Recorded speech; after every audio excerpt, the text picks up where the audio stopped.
He's joining us from our Durban studio tonight. MEC, a very good evening and thank you for your time. So I want to quote for you from the Auditor General's report on the KZN section where he says, greater effort is required to trigger stronger outcomes as far as your situation is concerned.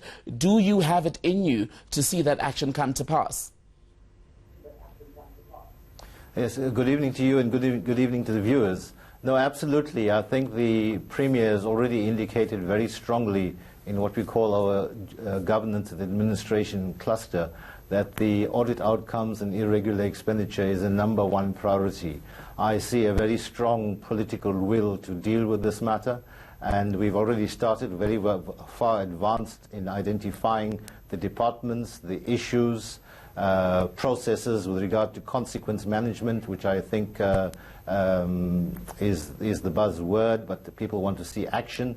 The consequence measures can only follow some investigations to then be able to bring those who are responsible to account. So I am satisfied that there's a very, very serious effort being made to deal with this matter. You speak of efforts, MEC, but for this year, your irregular spend sits at about 12.4 billion rand. You have previously committed to bring that figure down from previous years. How have your officials in the province explained the failure to bring it under control? Well, we basically need to focus on 4 departments. The health is the one with the biggest amount, followed by transport, and then education, and then human settlements. I think we've identified the issues. For example, they relate to contracts extended without the necessary approvals, competitive bidding processes not followed, non-compliance with the preferential procurement regulation on local content. In one department, it relies on procurement by municipalities, so the municipalities come into the picture. Simple things like tax clearance certificates not provided.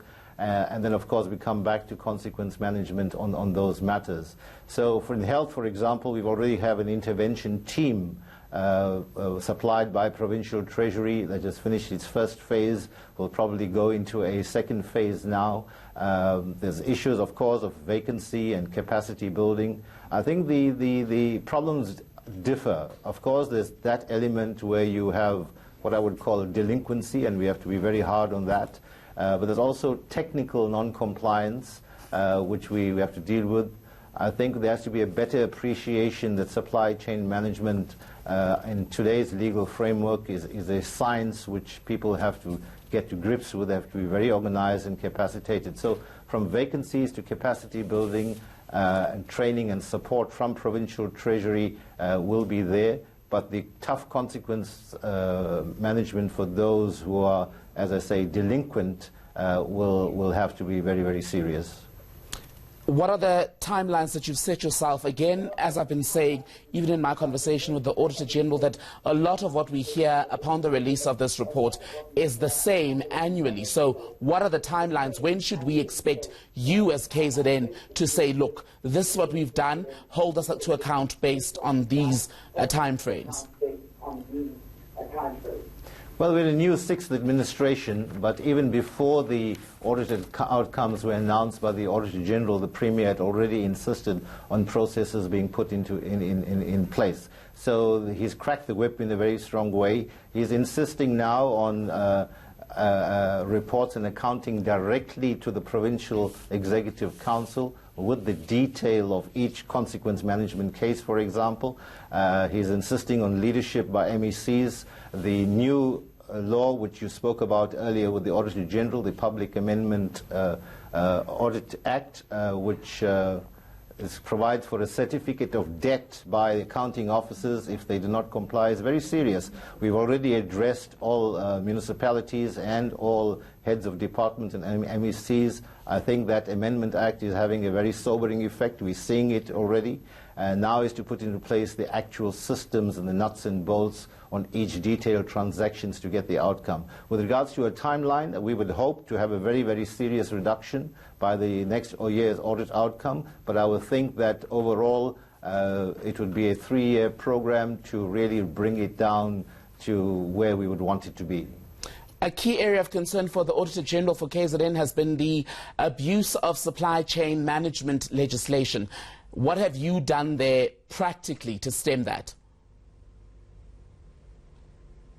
As I say, that supply chain management is the key issue, and the issues would range from delinquency, as I indicated, where a complete disregard for processes, and sometimes we already got evidence of deliberate attempt to subvert the process, to simple technical non-compliance. I must point out that not all irregular expenditure is completely wasteful. That the actual fruitless and wasteful expenditure was only 23 million rand. So that's not good enough either, but 23 million rand against the complete 12 billion rand places that in perspective. So irregular is non-compliance. It doesn't mean wasteful. We will also be focusing on value for money.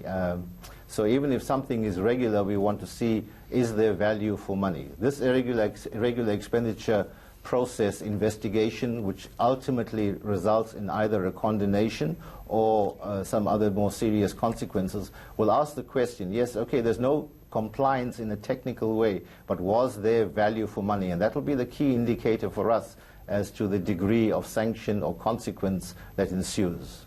I'm curious as to also whether you've been able to sift out the ratio of these figures, be it irregular or wasteful expenditure. How much of it is due to, as you say, the urgency of the work that you need to fulfill?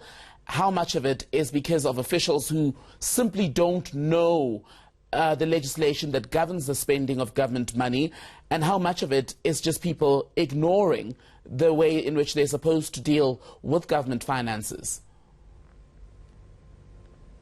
Yeah, look, I think we wouldn't be in a position to give you a precise answer to that one, but firstly on the fruitless and wasteful, that's clear. The Auditor General has already quantified that. That's about just under 24 million rand as opposed to the entire 12 billion rand. The extent to which there was, as you say, complete delinquency, subversion of processes versus capacity issue, I think the jury is still out on that one, and our investigations will be able to provide a more accurate answer to that question in due course. If I had to give you an instinctive answer to that question, I would say that it's probably a 20-80 ratio. All right, KwaZulu-Natal Finance MEC Ravi Pillay, I beg your pardon. Thank you so much for your time tonight.